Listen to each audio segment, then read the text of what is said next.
Well, good morning again, everyone. I am Jeff DeVerter, Chief Technology Evangelist here at Rackspace Technology. And hey, we're back for another Cloud Talk live here, live across all the platforms. And again, a super interesting show ahead for you. Now, I'm going to tease you with something here, and that number, it's a number, and the number is 99%. We're going to find out what that number actually means here shortly. But in the meantime, I'd love for you to, of course, introduce yourselves. You've seen it come across the lower third. I would love to know who you are, where you are, and get your security questions together, your infrastructure as code in baking in security questions, because that's our topic today, folks. But if you want to get a hold of us, you want to send some feedback, you've got an idea, maybe you want to be a guest on the show, send a note over to solve@rackspace.com. We'd love to hear from you. Oh, Poland's back. Poland, Jolanta, you are a regular now. If I had a t-shirt that said Cloud Talk Live, I'd send it to you, but I don't, so I can't. Minneapolis is here. I hope it's warming up in Minneapolis. And we've got India present today. That's exciting. Well, lots of folks coming in from India. Isn't that great? Everyone, so we are going to get into the show. The show is our normal format. We are going to have a guest in here shortly. We're going to talk about news from the cloud. We're going to talk about updates from cloud providers, and that's super exciting. So, hey, we have someone in here from Chile today. Isn't that fun? And Gabriel is here. He is from Philadelphia. A program manager over at IBM. So that's pretty exciting. And Daniel's best friend. Nice. Daniel, the producer, has a friend. And we got a Nil from India. We've got Santa Fe is here. Bruce. Boy, all the gang is here. So glad to have you here. All right, well, let's start to get into this a little bit. Why don't we? And it starts with letting you know, of course, that this is episode 112. Love these triple digits. And we crowned, I guess about 3 or 4 weeks ago is when we made it into triple digits. But if you want to get any information about what we share today, you can find that over at rackspace.com/solve/112 or 112 as we know it. And what you will not see there is anything sales related. This is all part of Rackspace's thought leadership, us giving back information to the world. And yes, you Indians do love your tech, and we're glad that you do. We have so many of you that work here at Rackspace, and we love you. So if you want to learn anything more about the episode today, you can find it over there. You'll also, later today, be able to find the audio from this episode, as well as this audio will go out on the Cloud Talk podcast stream. Speaking of the Cloud Talk podcast stream, tomorrow we have an amazing episode that comes out about, well, product security, and it is Rob Jackson. We get into more things security. This is Security Week, it seems. Megan's here from San Antonio. Welcome, Megan. I haven't talked to you in like hours. And so I recommend, if you haven't already subscribed to Cloud Talk, that you go and do that. It can be found anywhere podcasts are found. In fact, some places where they're not found, you can find Cloud Talk. I don't know what that means, but it sounded clever in my head. Hey, as a reminder, Cybersecurity and Infrastructure Security Agency here in the U.S. still has the Shields Up warning, which means you've got to be extra careful. We're not going to get into the details of that, but if you want to learn about it, head over to CISA.gov/shields-up, and you will learn all about that. Now, as I mentioned, we're talking about security today, and I've got a couple of great guests. We've got Aakash Shah. He is the co-founder and CTO of a company called Oak9. We're going to learn where that name came from today, as well as Gary Alterson, no stranger to the program. He leads our security services here at Rackspace, and as always, a great pleasure to have on the program. So with that, Daniel, let's bring the gang up to the stage. Aakash, welcome. This is your first time on Cloud Talk Live. Thanks for having me. Oh, absolutely. And Gary, of course, you're always welcome here, and glad that you have made it back. Nice to see you again, Jeff. And of course, shocked as we were visiting before that Chicago's about to see potentially snow again. Winter is never going to end for you guys. Our fake spring continues. Yeah, you're going to go straight from snow to humid and 95 degrees, I think. Yep. Well, our topic today is getting into all things infrastructure as code and security as infrastructure as code. That's the space that Oak9 plays in. But I think it's important that we also talk a little bit about the landscape of what's happening inside security. I teased earlier a number. That number is 99%, and that comes from a chat that Aakash and I were having earlier. Aakash, what does 99% mean? So it's a statistic that Gartner has where essentially what they're predicting is in the next 5 years, right? All of the cloud security incidents that we'll see, 99% of them will be caused by customers, preventable causes that customers of cloud services could have prevented by properly configuring cloud configurations and designing security into their cloud applications. So what you're saying here is it's not the bad guy's fault. Ultimately, we're leaving the front door unlocked. Yeah, there are a lot of challenges today in the industry with just basic security hygiene in the cloud. But even beyond that, just understanding security in the cloud and dealing with some of the complexities that cloud brings is still a challenge for most companies that I work with. Well, and it's really not anything that's unique to the cloud either. I mean, the front door's been left open. That front door's been open on-prem, and it's being left open in the cloud as well. So it's still not even anything that's unique to the cloud. It's just bad behavior. Yeah, some of it. I think what's unique about the cloud is cloud brings a certain scale and complexity. Okay. And also, right, just a new technology that as an industry, right, we don't quite understand it as well. Yeah. And so practitioners really have a hard time, keeping up with development that's happening in the cloud and really, managing that added surface area that cloud brings to an organization. That's right. So, Gary, this is something you think about literally all day and probably all night because you don't sleep because you're serving a globe. But these are some of the problems that you're working to help solve here at Rackspace, and not that this is a commercial for Rackspace, but we solve this at a pretty large level when you think about the number of customers we serve. So what are some of the things that you're seeing, Gary, as far as maybe some common attack points or problems or things that folks are leaving, those doors that they're leaving open? What are some of those patterns that are causing problems? Yeah, and it really is more leaving doors open and misconfiguration, right? Anywhere from not restricting access either from a network level or at the platform level. You see a lot of S3 buckets that just end up open to the internet kind of thing. Right. That happens quite a bit. And that's either misconfiguration or I haven't configured something I should have configured, right? On top of that, you've got things just like basic, if I'm deploying even VMs via code, making sure that those VMs are appropriately hardened, etc. And then on top of it, things like managing secrets appropriately in code, managing identities appropriately in code, etc. So, a whole wide range of issues. And in general, what we're hearing from customers is as they're shifting towards DevOps, they're having trouble, sort of three areas they're having trouble in. One is making sure that the developers who are starting to write the code to manage the infrastructure versus being managed hands-on by a separate infrastructure team, making sure that those developers are doing the right thing, either depending on the security guy, either helping the developers do the right thing or making the developers do the right thing. You've also got those security teams helping validate that the developers do the right thing, both in code. And then once that code is deployed, making sure that code, that infrastructure doesn't start to drift because somebody does come in after it's deployed and do something manually or change something. And then finally, there's how do I attest to compliance, right?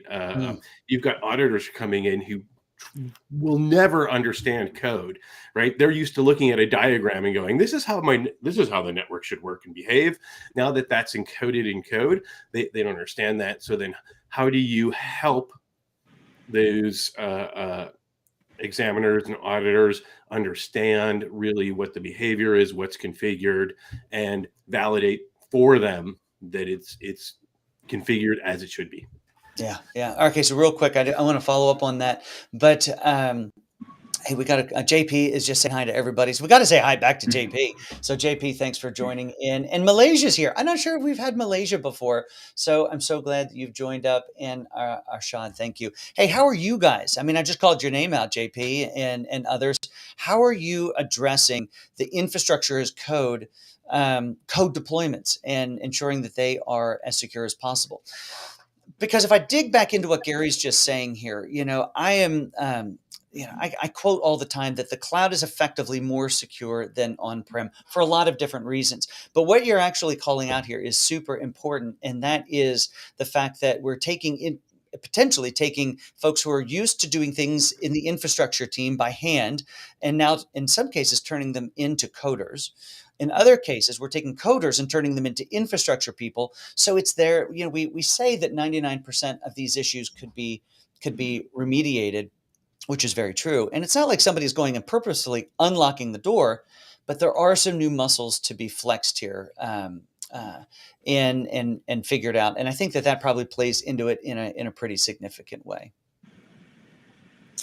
So, so let's. Well, first of all, Clark Kent's here. So, Clark, glad you're here. One of our regulars here from San Antonio, which is always good. But let's get into some more about Oak 9. I love the name, and I think we were chatted about this before. But maybe tell the audience where it comes from, because now it's time to give them some solution. We painted a very dire picture. There, 99% of issues can be remediated or should be remediated, but and there's some new not scary tools. There's new muscles to be flexed here, but there's also really a very real problem. And the real problem of all of those lines of code to deploy the infrastructure, it's a lot of lines of code. And when you get past 3,000 or so, a lot of cases in any system, you get to a point of challenge. But let's build up from the beginning. Aakash, Yeah. Where did it come from? Where did Oak 9 come from? Yeah, so I'll talk about the name first. When we were building the company, we wanted a name that was just short and sweet, roll off the tongue. We wanted something that signified strength of security, rigor of security, and hence oak tree. And we really loved oak trees for a number of reasons. One is, we were trying to build something that outlasted us, and oak trees were a great symbol of that. We love, the fact that trees have patterns, and a lot of our focus, and we'll get into this, right, is building security design patterns as code. And so that kind of matched up really well. And then we wanted to tie it to cloud. And so Cloud 9, which is a state of euphoria. So we pulled the 9 from there, and then hence Oak 9. And here we are. I love it. How long has Oak 9 been around? We've been around officially for 2 years now. We've been building the company for almost 4 years. And yeah, we're Chicago based, and we're growing and starting to see a ton of traction. All right, that's fantastic. So we've done a lot to paint a dire picture. How's Oak 9 helping the world to solve that? Yeah, so the way we are approaching the problem is we fundamentally believe that security and compliance should be designed into these applications as you're building them. And the way we're approaching it is we've built an automation platform that is really focused on that developer to make life easier for the developer as they're building these cloud native applications. And so we're trying to engage that developer as early in the development lifecycle as possible. As they're writing that infrastructure as code, what we are doing is we're ingesting that infrastructure as code. And one of the things to note today, we were talking about this earlier, but like today, what's happening is as more and more cloud native applications are being represented in infrastructure as code, that infrastructure as code is a codified view of that application architecture that is being deployed. And what's fundamentally different today, and we were talking about kind of what changes, right, with the surface area and the complexity that cloud brings, is when you represent these architectures as code, they're no longer static. They're dynamic. They're changing from day to day, from sprint to sprint. And that's the problem that security teams have today, because one, they don't have expertise in infrastructure as code languages always. And the second is changes are happening so fast, and they're so fundamental changes that it's impossible for them to keep up and actually assess these changes from a security standpoint. So what we're doing is, as we ingest that infrastructure as code, we build this rich meta model of that entire application architecture and the environment that it sits in. So we ask a handful of questions to understand the business context around that application. what is this actually doing? What business use cases is this actually solving? What are the compliance and regulatory needs that this application has? And then we have our security as code that dynamically creates a security design for that application architecture at the point in time that we're validating it, so that we can measure it against best practices. We can provide feedback back to the developer within their own workflows. And the idea is, there's a technical audience here, so I'll get technical a bit, right? We create PRs for that developer. So within their actual workflow, we'll actually create change requests to say, hey, here's the changes we want to make to your code to make sure that your security and compliance requirements are met. And this way we can ensure that what's coming out of their pipelines at the end of the day is meeting their security and compliance requirements from the get-go. That's incredible. Because what you've done is, if we think about it, we look at the marketing side of the cloud, look at all the flexibility, look at all of the clouds, look at the way to address every aspect of that cloud through code. Isn't that great? Well, yes, it is great, but it breaks every model of security and compliance that organizations have spent literally decades putting together. So you've taken that and you figured a way to solve that with software, which is incredible. So how automated does that get? How is it an alerting function? Is it I'm going to change it live function, or is that a tunable feature? Yeah, it's entirely flexible. What my team does is we actually build these, security as code. We call them blueprints, but think of these as reference architectures as code. And so we're building these best practices. And then what we're able to do is, when we assess application architectures against the best practices that they should be following, we're creating those pull requests literally within that developer's workflow, so that what they're seeing is, I'm working on a branch of code. Immediately as I commit code, I'm getting updates saying, hey, here's some changes that you should make to meet this particular security requirement. And requirement by requirement, I as a developer can decide, hey, this is important to me. I understand my application. Yes, data at rest encryption is important.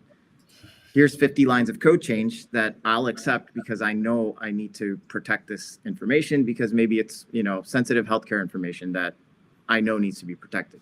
And so just by, reviewing the changes that we're proposing, clicking accept, we can fundamentally transform that application architecture through automation. And developers, the feedback that we're getting from developers has just been amazing. That's amazing. So Gary, this type of transformation, as you know, you've lived it personally, and now you help direct it here. It's challenging, and from a, I'm a technologist, but I'm not a deep security person. But it seems like this is really solving a problem that exists out there. In fact, one that I think a lot of people don't necessarily realize exists. I mean, we think about our folks who can take and deploy and manage infrastructure. We got our coders, but now we're integrating security as a tool directly inside of that. This is some thoughts about that, Gary. Yeah, I think the interesting thing about this approach is that we've always had a problem in security with reaching and educating developers, keeping developers up to date with all the latest patterns, requirements, how you should do things, security, right? Is that hasn't changed since we went to cloud. In fact, it's gotten worse, because if you look at the pace with which the hyperscalers are building and deploying new services that developers can take advantage of, it's really, really hard for a team to stay educated. So being able to help those developers understand what they need to do and actually show them it in code is like a really neat approach to solving the problem. Yeah. There's a question from Goodwin asking about DAST. Aakash, talk to us. So our focus is really, the cloud native application architecture. And typically, right, when Goodwin, what I'm assuming you're talking about, like, DAST for application code. And what we found is that, there's a lot of really good vendors in the application code space. And so, we wanted to build something that was complementary to that, but really kind of covered the foundation. So in a way, right, what we're doing is DAST for infrastructure as code. So as infrastructure as code is changing, we're able to dynamically apply, updated security designs to that application as the application architecture is evolving. So your business requirements changed, your security requirements changed, your threat landscape changed. As your application architecture changes, each time you make a change, we're reassessing that against, well, okay, given that now you're dealing with sensitive data and your customer requirement changed, what is the right design that you should be following? And then we'll just update your design through automation to make sure that it meets the requirements for that particular customer requirement. Yeah, awesome. So here's what I love about it. I love about the fact is if we think about this time of transformation and we rewind the clock a good 15 years or so, and we had our infrastructure team, we had our coders, and then we had a security team over here. But everybody had their place in the pipeline. And and it's not just that we're taking security from the end and bringing it to the front. We're bringing it all into a cohesive life cycle. Where one feeds off the other. So as infrastructure changes, it is compared to the latest standards that are expected from whatever industry they're in on the security side of the house, the latest capabilities that exist that can be enabled inside of their cloud of choice. So it's that whole integration of the life cycle into something more cohesive and cyclical as opposed to something that's linear. Exactly. Fantastic stuff. Yeah. So Aakash, if I were a coder and we're deploying code all the time, I'd be wanting to know where to scamper off to get a demo of your of the tool set. So I assume I would just head over to oak9.io. Yeah, come to our website. Ask for a demo, sign up, and see it for yourself. There you go. There's some great demos and videos there on the page as well on the site. So go check those things out. Any closing thoughts that you might have, Gary, on encouraging folks to think about this stuff more holistically or ways of going about it? Yeah, I think as you transition the management of infrastructure from an infrastructure team that's used to dealing with static infrastructure to dynamic infrastructure, essentially instantiated in code, my closing thought is you have to then become a lot more developer friendly and find ways to work as developers work. And that's sort of the critical bottom line of being able to apply security in cloud native operating models. That's right. Aakash, last thoughts. Yeah, I mean, I'll piggyback off of that, right? Like fundamentally, I think security organizations need to recognize that they need to transform to keep up with the shift that's happening and really focus on democratizing security for developers, fitting into how developers work on a day-to-day basis, and in establishing those guardrails that allow developers to continue with the velocity and the agility that they want to move with, but giving them, and empowering them with the right tools to then help them bake security in. I've never met a developer that doesn't care about security, but it's never their priority. They're never incentivized to focus on security. And if we can, help them, if we can make security easier for them, if we can make, the secure design the easy choice versus the hard choice, then they'll adopt security, and we'll see a change in the industry where more and more of these applications now have security and compliance really baked in from the beginning. Yeah, no developer wants to write insecure code.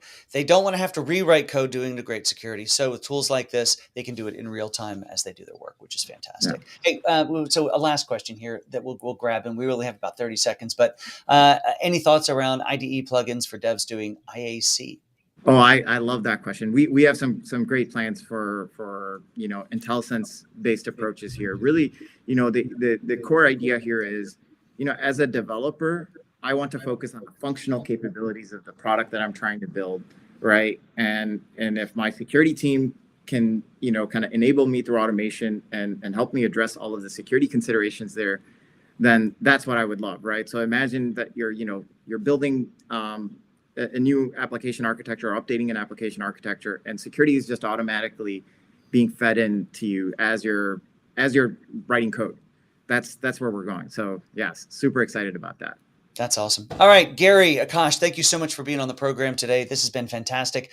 I'll let you guys sneak backstage as we finish things out over here, but thanks again for being a part of it. And Aakash, of course, thanks for your partnership over Rackspace. Thank you. Thanks for having me. Oh, absolutely.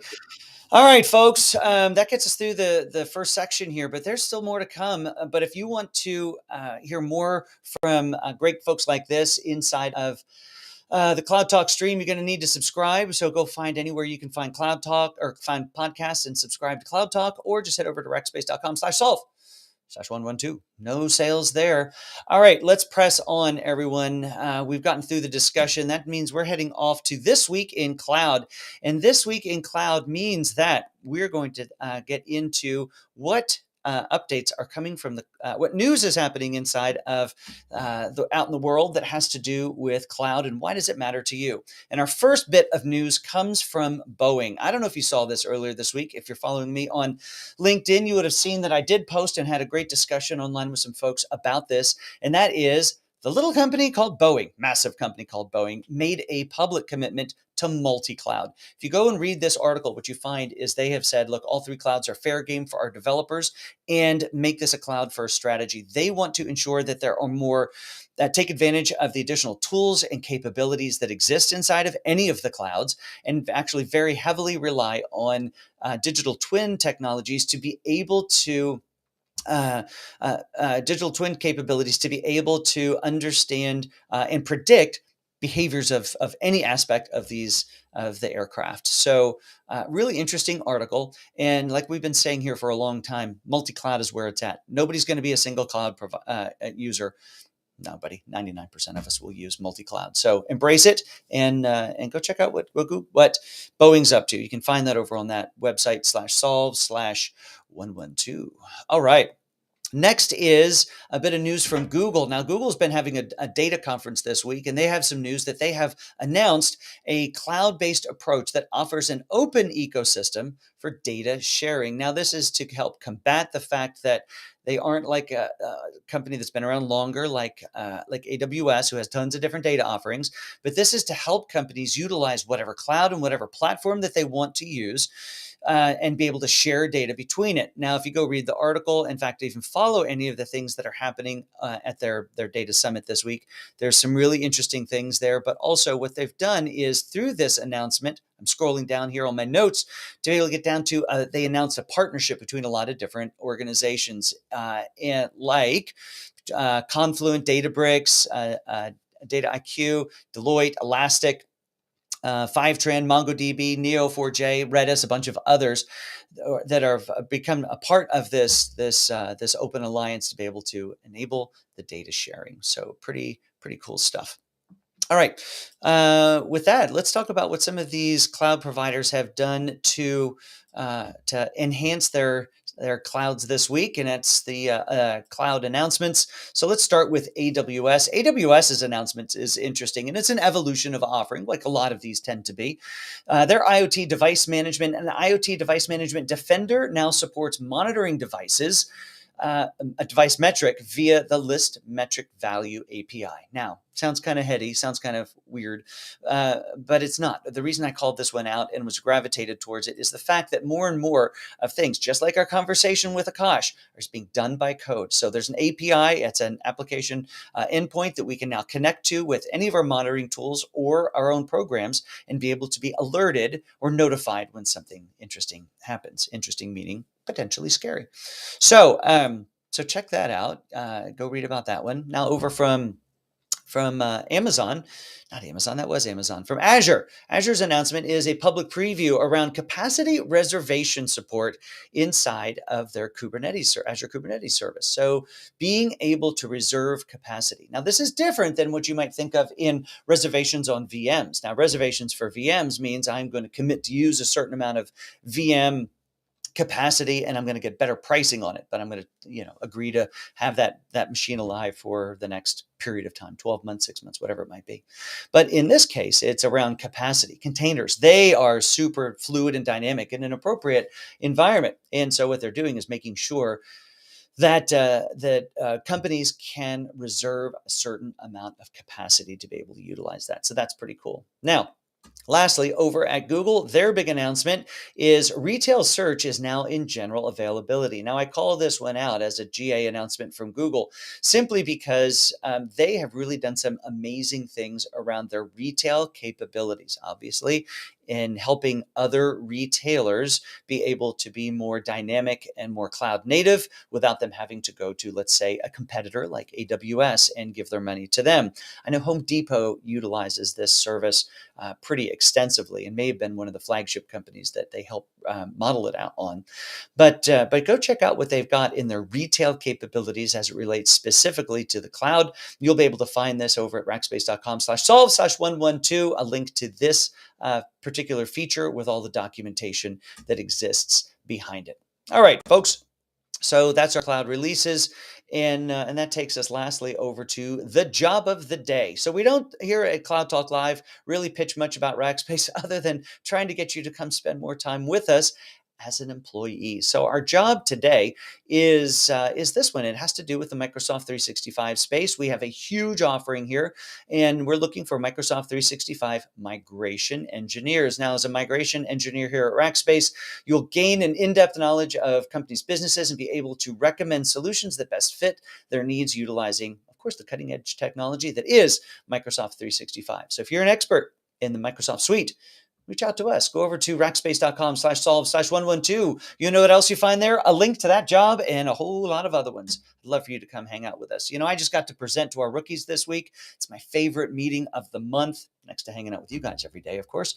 And so I'd love to see you in one of those classes. So all the audio from this, as well as just some unique programming content that goes specifically to the Cloud Talk podcast, can be found anywhere you find podcasts. Go subscribe. I'd love for you to subscribe. It'd make my day. Well, folks, I think that's going to about do it, except for, of course, thanking our great sponsor over at App Dynamics. If you are in software development in the cloud, then you need App Dynamics. App Dynamics leads the market in software observability and can take the complexity of cloud native applications. I was going to say a bad word right there, but I didn't do it because Daniel doesn't have the beat button for me, and gives you visibility into the performance and behavior there, even programmatic recommendations as to what to do to solve some of that stuff. So go check that out. Everyone, that's going to about do it for us over here at Cloud Talk, and my video's gone away. Oh, hey, I'm back. And so I would really appreciate you guys being here today. We are back next Tuesday with another program with some great content for you, as well as next Thursday. Set your reminders for 8:30 Central Time. We're back here almost every Tuesday and Thursday. I say almost because sometimes I've got to take a break, but not always. So with that, guys, I'm Jeff DeVerter, the host here at Cloud Talk Live. Thank you for spending time with us. Thank you for Gary and Aakash being a part of the program as well. And Daniel and Megan and Julie and all the people who make this happen. Thank you so much. Everyone, have an amazing day.